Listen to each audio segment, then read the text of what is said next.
Here is wisdom. Let him who has understanding calculate the number of the beast, for it is the number of a man. His number is 666.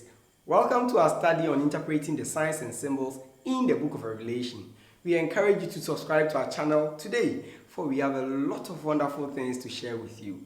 As one reads the book of Revelation, a clear, exhilarating visual experience full of numinous sights and sounds, replete with dazzling colors and thunderous roars, becomes very evident. Start reading this great book and you will see images of the glorified Christ, the heavenly throne and its surrounding attendants, a standing slain lamb with 7 horns and 7 eyes, a beautiful sky woman crowned with 12 stars, a ferocious red dragon, a 7-headed tyrannical beast, a great prostitute, and a host of angelic beings that inspire reverence and bewilderment. Wow! No wonder many people fail to understand this God-inspired literature. When it comes to interpreting these symbols, 2 divergent hermeneutical approaches are used. The first one is the literal approach, and the second is the symbolic approach. Please take note of this. Fortunately for us, the book uses apocalyptic literature. This literature grew out of the need for Jews to encourage one another during very difficult times. Normally, it told stories of how things went from bad to worse for God's people and how God intervened to deliver his people.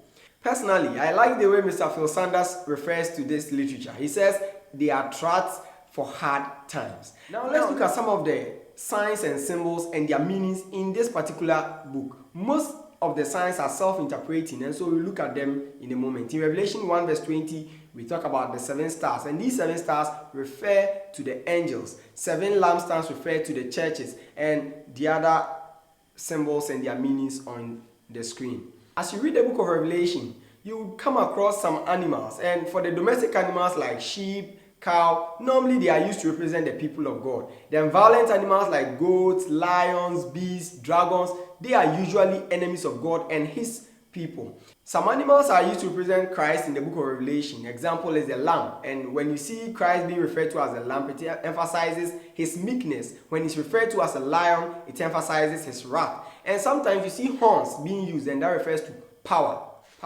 Now there are some other important terms like seal, that represents sign of ownership, trumpet, that represents warning, bowl, when you see bowl, that's pouring out of wrath. Remember previously we looked at it and that was the prayers of the saints. So you need to look at the context within which it's being used. Another thing you need to take note of is a key. Whenever you see key, it represents power or authority to open and to close. Now let's pay some more attention to numbers.